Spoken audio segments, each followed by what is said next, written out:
Hello बच्चों, राम राम। कैसे हो सभी? आशा करता हूँ आप सभी बहुत अच्छे होंगे और अपनी लाइफ में बहुत बढ़िया कर रहे होंगे। क्लास 11th के बच्चे जो हैं उनके लिए आज जो टॉपिक है हमारा वो है किंगडम प्रोटिस्टा। लास्ट क्लास तक हमने मोनेरा किंगडम के बारे में पढ़ा था। आर्ची बैक्टीरिया और यू बैक्टीरिया दोनों के बारे में पढ़ लिया था। यू बैक्टीरिया के डिफरेंट फॉर्म्स भी पढ़े थे। बीजीए के बारे में पढ़ा था, हेटेरोट्रोफिक बैक्टीरियाज के बारे में पढ़ा था। और इसके अलावा आपके कीमोसिंथेटिक ऑटोट्रॉफ्स, ठीक, उनके बारे में पढ़ा था। Photosynthetic autotrophs. गर्मी बहुत है भैया, पसीना थोड़ा हो रहा है। हम फ़ैन इसलिए नहीं ऑन करते कि बिना वजह के आपके वीडियो में आवाज़ ना आए, ठीक है। तो मेहनत से पढ़ा रहे हैं, थोड़ा देख लिया करो, लाइक शेयर सब्सक्राइब किया करो। तो बात करेंगे किसकी? किंगडम प्रोटिस्टा की। तो किंगडम प्रोटिस्टा पढ़ाने से पहले कोर्स ऑफ इवोल्यूशन बताते हैं आपको। क्या था ये? ए वाला कोर्स है, कोर्स ऑफ इवोल्यूशन। समझाने की कोशिश करेंगे, थोड़ा सा ध्यान से समझना। देखो, पहले आया हमारे सबसे पहले बैक्टीरिया यानी मोनेरा यानी बैक्टीरिया। समझाने की जो कोशिश कर रहे हैं समझना, ठीक। इनसे पहले प्रोटोबायोन्ट्स वगैरह आ चुके थे, लेकिन उनको हम इंक्लूड नहीं कर रहे हैं। फर्स्ट लिविंग फॉर्म जो हमने मान लिया बैक्टीरिया था, ठीक। बैक्टीरिया के बाद आए हमारे प्रोटिस्ट। अब जो ये प्रोटिस्टा थे, इन्होंने खुद को 3 भागों में डिवाइड किया, ठीक। 5 किंगडम क्लासिफिकेशन पढ़ाया गया होगा आपको। आर.एच. व्हिटेकर साहब ने 1969 में दिया था, पहली क्लास जब ली थी। बायोलॉजिकल क्लासिफिकेशन की, आज तीसरी है शायद। तो उसमें बताया था कि बात करेंगे किसकी? प्रोटिस्टा किन 3 में डिवाइड हो गया। पहला हुआ क्या?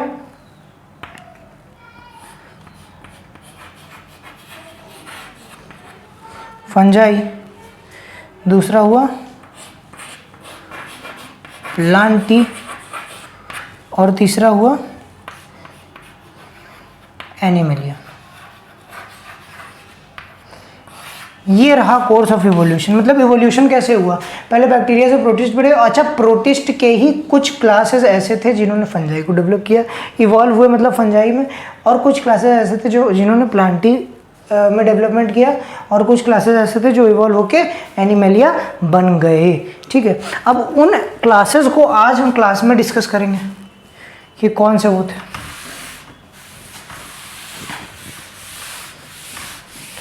ठीक। ये बात आपको समझ में आ गई होगी। बेसिक सी बात थी, इसलिए हमने सोचा पहले क्लास के पहले बता दें हैं थोड़ी सी। चलिए देखते हैं फिर। किंगडम प्रोटिस्टा की बात करें तो किंगडम प्रोटिस्टा हमने जब पहले दिन क्लास ली थी, एक टेबल सी बनवाई थी, उसमें समझाया था यूनिसेलुलर यूकैरियोट्स को प्रोटिस्टा कहते हैं। क्या कहते हैं? Unicellular eukaryotes. All unicellular eukaryotes organisms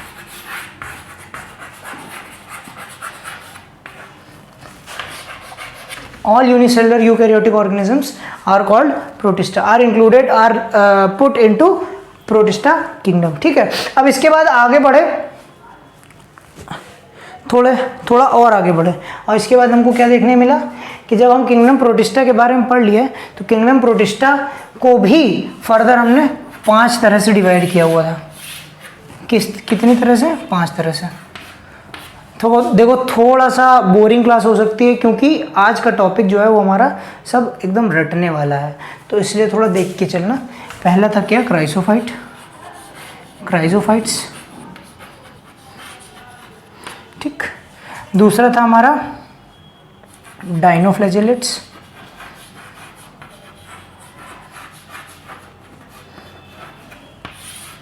पहला था क्राइजोफाइट्स, दूसरा था डाइनोफ्लैजेलेट्स, तीसरा था यूग्लिनॉइड्स, चौथा था स्लाइम मोल्ड्स,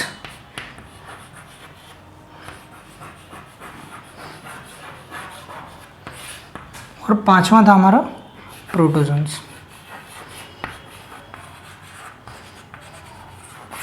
अच्छा, ये शुरुआत के तीनों जो थे, ये इन तीनों ने इवॉल्व करके प्लांट्स में खुद को कन्वर्ट कर लिया, ठीक। इवोल्यूशन का कोर्स बता रहा हूँ, जैसे इवोल्यूशन हुआ। स्लाइम मोल्ड्स जो थे इन्होंने फंजाई बना दिया, और जो प्रोटोजोन्स थे इन्होंने एनिमलिया बना दिया, ठीक है। अब सबसे पहले आगे बढ़ते हैं और बात करेंगे किसकी? क्राइजोफाइट्स की। कुछ कैरेक्टर्स आपको क्राइजोफाइट्स के बारे में बताते जा रहे हैं। एनसीईआरटी उठाओगे सेम मिलेगा, कहीं तुमको और जाने की ज़रूरत नहीं। ये क्लास जो दे रहा हूँ इस क्लास से बाहर आपके नीट में भी इस टॉपिक से उठ के नहीं आने वाला, ठीक है। चलिए बात करेंगे किसकी, क्राइजोफाइट्स की। अब क्राइजोफाइट्स में ऐसा क्या था, क्राइजोफाइट्स में भैया हमने किसको किसको इंक्लूड किया, डायटम्स को और गोल्डन एल्गी को। किसको इंक्लूड किया, दिखते चलो भैया, क्या, diatoms and golden algae.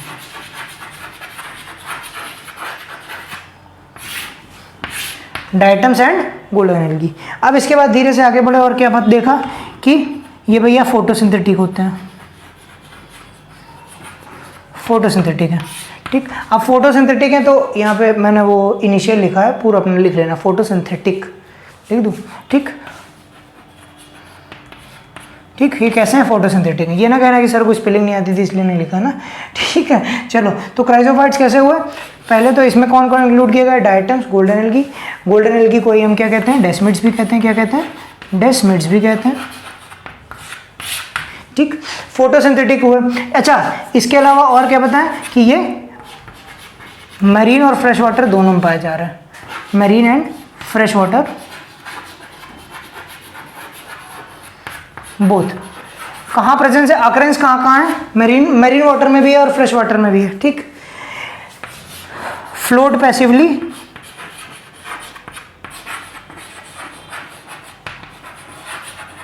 In water currents. पानी के बहाव के साथ साथ बहते जा रहे हैं, इसलिए इनको हमने प्यार से नाम दे दिया क्या, प्लैंकटॉन्स। क्या नाम दे दिया, प्लैंकटॉन्स। भैया वो वाला प्लैंक नहीं है जो हम लोग ऐसे एब्स बनाने के लिए मारते हैं, नहीं नहीं वो नहीं, ठीक है। इसके बाद और थोड़ा सा आगे बढ़े, float passively in water currents, ये पढ़ा। और इसके बाद और आगे बढ़े तो हमने क्या देखा कि इनकी जो सेल वॉल है उसका स्ट्रक्चर कैसा है, उसका स्ट्रक्चर इस तरह का है कुछ कि वो सोप बॉक्स की तरह बना रहा है। Cell wall like, cell wall shows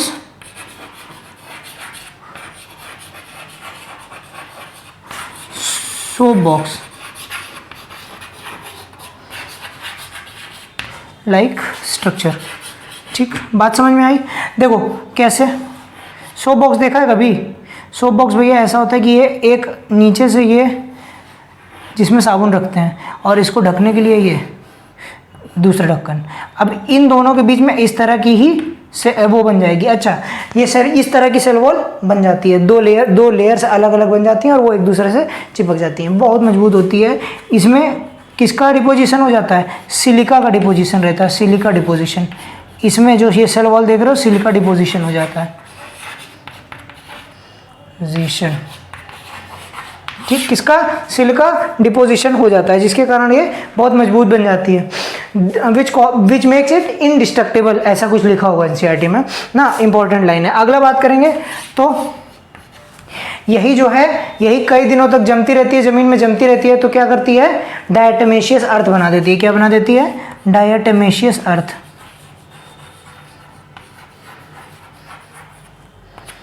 अर्थ क्या बना देती है, डायटमेशियस अर्थ बना देती है। अब जो डायटमेशियस अर्थ है वो क्या है, उसमें कुछ और नहीं, यही क्राइजोफाइट्स यानी प्लैंकटॉन्स ये सब प्रेजेंट है, इसलिए वो ग्रिटी सी हो गई है, उसमें सिलिका ज़्यादा है। अब इसके बाद आगे बढ़ेंगे। अच्छा चूंकि ये ग्रिटी होती है मतलब दानेदार होती है, तो इसलिए इसका काम किस में करते हैं, सिरप्स एंड ऑयल्स की रिफाइनिंग में, ठीक। सिरप्स और ऑयल्स की रिफाइनिंग करते हैं और पॉलिश बनाते हैं, ठीक। बात समझ में आ गई। प्लैंकटॉन्स को कहते हैं, एक बार भैया स्क्रीनशॉट ले लेना जिससे कि आपको समझ में आ जाए बात, कि लिखते चल रहे हो साथ में तो और बेटर है। इसके बाद आगे बढ़ेंगे और के बात करेंगे किसके, दूसरे हमारी क्लास गोनियोलैक्स की।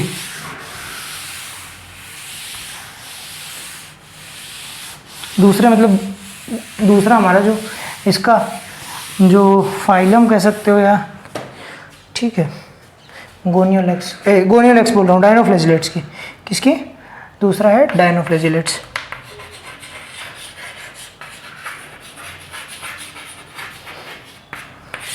डायनोफ्लैजिलेट्स की बात आती है तो डायनोफ्लैजिलेट्स देखिए भैया मोस्टली मरीन होते हैं। कैसे होते हैं? मोस्टली मरीन होते हैं। जल्दी जल्दी लिखते चलना, मोस्टली मरीन है। एनसीईआरटी उठाओगे सेम बातें आपको देखने को मिलेंगी, कोई हम अलग से नहीं पढ़ा रहे, ठीक है। तो विश्वास रखो अपने गुरु पे, कोई इधर उधर की बातें आपको नहीं पढ़ाएगा, जो बातें आपके लिए इंपॉर्टेंस रखती हैं वही पढ़ाएगा, ठीक। बात करेंगे डायनोफ्लैजिलेट्स की तो मोस्टली मरीन होते हैं। कैसे होते हैं? मरीन होते हैं। इसके बाद कलर डिफरेंट हो सकता है, red, green, brown, yellow, blue, किसी भी कलर के हो सकते हैं डिपेंडिंग ऑन देयर पिगमेंट्स ना। इसके बाद आगे बढ़े और बात किए क्या, अब इसकी जब बात करते हैं तो इसमें पता चलता क्या हमको कि इसमें भी टू स्टिफ सेल्यूलोजिक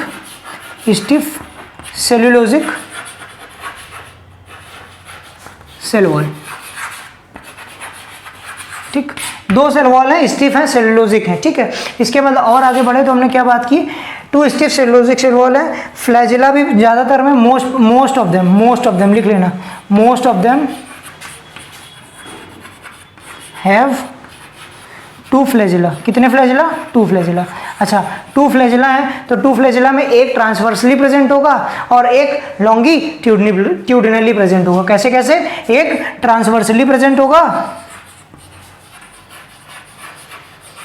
और एक लॉन्गिट्यूडिनली प्रेजेंट होगा। ट्रांसवर्सली वाला देखिए ऐसा कुछ स्ट्रक्चर बना होगा एनसीईआरटी में ना, ये खांच बीच में बनी है और इसके बाद ऐसा, तो एक इसमें ऐसे लपेटा हुआ ऐसा प्रेजेंट होगा फ्लैजिला और एक लॉन्गिट्यूडिनल इस पूरी लेंथ में प्रेजेंट होगा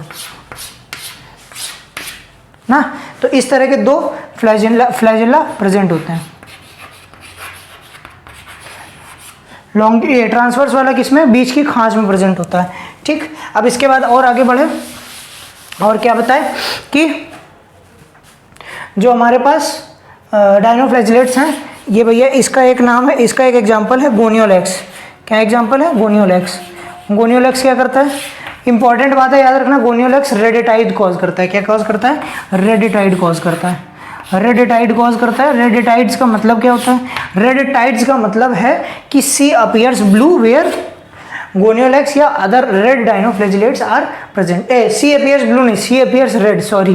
ब्लू कैसे होगा? जब गोनियोलेक्स प्रेजेंट है तो सी कैसा अपीयर करता है? रेड अपीयर करता है। ऐसा लगता है कि रेड कलर का ज्वार भाटा आ गया है। भैया कितनी मेहनत से पढ़ा रहे हैं, देखो बिना पंखे के पढ़ा रहे हैं, तब भी तुम लोग लाइक शेयर सब्सक्राइब नहीं कर रहे हैं, ठीक। देख रहे हैं भैया, भगवान देख रहा है सब, हैं। सबसे पहले प्रेजेंट लगाया करो, जब आया करो क्लास में सबसे पहले प्रेजेंट लगाया करो, लाइक किया करो वीडियो को। अब इसके बाद बात करेंगे, सबसे पहले नहीं सबसे लास्ट में किया करो यार इसके बाद बात करेंगे किसकी? डायनोफ्लैजिलेट्स की।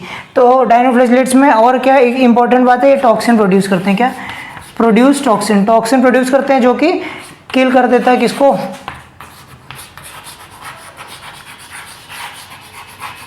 हायर ऑर्गेनिजम्स, यानी एनिमल्स को भी मार सकता है, प्लांट्स को भी मार सकता है, और या जितने भी हैं। एग्जाम्पल मैंने गोनियोलेक्स दे दिया, ठीक। ये बात समझ में आई डायनोफ्लैजिलेट्स के बारे में? इतने ही बातें आपको इम्पॉर्टेंट हैं आपके लिए, जो आपको पता होनी चाहिए। इसके बाद धीरे से और आगे बढ़ते हैं और किसकी बात करेंगे? तीसरा क्या बताया था? स्क्रीनशॉट ले लेना, नहीं लिया हो तो बैक करके ले लेना, ठीक। अब इसके बाद बात करेंगे किसकी? तीसरा हमारे पास क्या था? तीसरा हमारे पास था स्लाइम, नहीं, यूग्लिनोइड्स।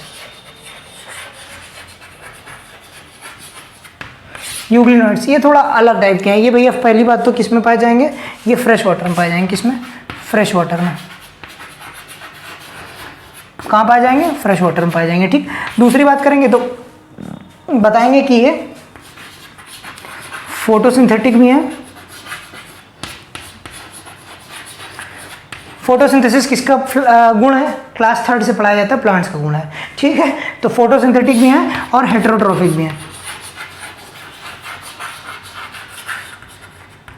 अच्छा, हेटेरोट्रोफिज्म किसका गुण है? ये एनिमल्स का गुण है, वो किसी और पे निर्भर रहते हैं खाने के लिए। अच्छा, फोटोसिंथेसिस का मतलब है खुद से खाना बना लेते हैं। तो भैया ये लोग दोनों तरह के हैं, ये खाना खुद से भी बना लेते हैं और निर्भर भी रहते हैं। जब इनको लाइट मिल गई तो इन्होंने खाना खुद से बना लिया। अच्छा, जब लाइट नहीं है, अनअवेलेबिलिटी ऑफ लाइट है, तो छोटे ऑर्गेनिज्म को इनगल्फ करके हेटेरोट्रॉपिज्म शो कर लिया। तो ये इनको भैया हम क्या कहते हैं, connecting link between plants and animals. ठीक है, अब इसके बाद थोड़ा सा और आगे बढ़े और क्या देखा हमने, इनके पास सेल वॉल नहीं प्रेजेंट होती। क्या प्रेजेंट होती है, पेलिकल। पेलिकल एक प्रोटीन की लेयर है, प्रोटीन लेयर, प्रोटीन की लेयर है, पेलिकल प्रेजेंट होती है, जो कि इनको फ्लेक्सिबिलिटी प्रोवाइड करती है दौड़ने घूमने टहलने में। इसके बाद और बात नहीं, दौड़ने घूमने टहलने में फ्लैजेला, आप पूछ सकते हो कि दौड़ने घूमने टहलने में तो फ्लैजेला हेल्प करता है, हेल्प करना, और मूवमेंट करने में पेलिकल हेल्प करती है। ठीक है, मतलब फ्लेक्सिबल होती है, तो इसके कारण ही ये मूवमेंट कर पाते हैं। अब इसके बाद बात करेंगे फ्लैजेला। दो फ्लैजेला होते हैं, जिसमें से एक लंबा होता है, वन लॉन्ग और दूसरा स्मॉल। ठीक, समझ गए, वन लॉन्ग वन स्मॉल, ऐसा समझ लो, वन लॉन्ग वन स्मॉल, दो फ्लैजेला होते हैं। ठीक, ऐसा ना लिख देना वन लॉन्ग टू स्मॉल। ठीक है, समझ गए। अब इसके बाद बात करेंगे किसकी, इसके बाद भाई कि इनके फोटोसिंथेटिक पिगमेंट जो हैं, फोटोसिंथेटिक पिगमेंट जो हैं वो क्लोरोफिल ए बी टाइप के, जैसे हायर प्लांट्स में होते हैं वैसे ही होते हैं। क्लोरोफिल मतलब फोटोसिंथेटिक पिगमेंट्स, लिख लेना है point. Photosynthetic pigments are, photosynthetic pigments कैसे होते हैं, आर लाइक हायर प्लांट्स। ठीक है, तो ये तीन आपको मैंने अभी पढ़ा दिए। चौथा स्लाइम मोल्ड है, यूग्लिनॉइड्स हैं, इससे भैया प्लांट्स बने थे कुछ इस तरह के, जो एनिमल की तरह भी बिहेव कर सकते थे। अब इसके बाद बढ़ेंगे, किसकी बात करेंगे, स्लाइम मोल्ड की।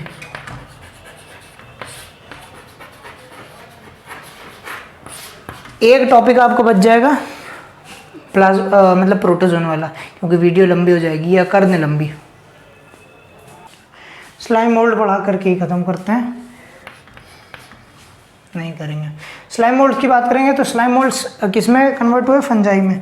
तो भैया सैप्रोफिटिक होते हैं, डेड डिकेइंग लीव्स और ट्विग्स। ट्विग्स का मतलब समझते हो ना, डालियों पे के साथ ही ये जुटे रहते हैं और अपना खाना उनसे लेते रहते हैं। ठीक है, जब फेवरेबल कंडीशन होती है,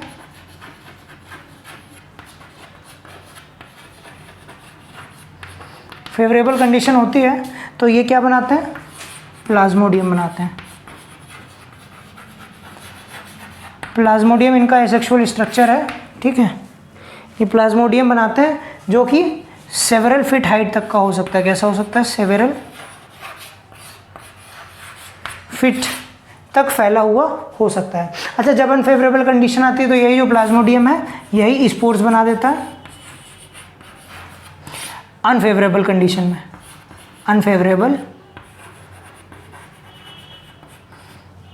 कंडीशन में क्या होता है, यही प्लाज्मोडियम जो है यही स्पोर्स बना देता है, और स्पोर्स क्या करते हैं, नए प्लाज्मोडियम का निर्माण करते हैं। ठीक है, ये बात समझ में आ गई होगी। यही बात इंपॉर्टेंट थी इसके बारे में। पहले तो डेड डिकेइंग लीव्स और ट्विग्स पे ये रहते हैं, सैप्रोफिटिक है। दूसरा, फेवरेबल कंडीशन में प्लाज्मोडियम बनाते हैं, और ये जो प्लाज्मोडियम है ये सेवरल फीट्स तक बढ़ सकता है। और इसके बाद जब बात करेंगे, जब अनफेवरेबल कंडीशन आती है तो प्लाज्मोडियम अपनी फ्रूटिंग बॉडी बनाता है, जिसके एंड पे स्पोर्स होते हैं। क्या होते हैं, स्पोर्स होते हैं। फंजाई जब पढ़ाएंगे तो इसी तरह की आपको चीज़ें देखने को मिलेंगी। कैसी कि ये फ्रूटिंग बॉडी बनी, इसके एंड पे क्या हुआ, स्पोर्स हो गए। ठीक, वैसे ही ये भी स्पोर बनाया। ठीक, तो स्पोर जो है यही डेवलप करके दूसरा प्लाज्मोडियम बना देते हैं। कब, जब फेवरेबल कंडीशन आती हैं। ठीक है, तो आज की वीडियो में इतना ही। अगली वीडियो में फिर मिलेंगे। तब तक के लिए आपसे कहना यही चाहूँगा कि अगले वीडियो में अगर चाहते हो कि हम आएँ तो भैया थोड़ा लाइक शेयर सब्सक्राइब करो हैं। तब तक के लिए जय श्री राम, राधे राधे।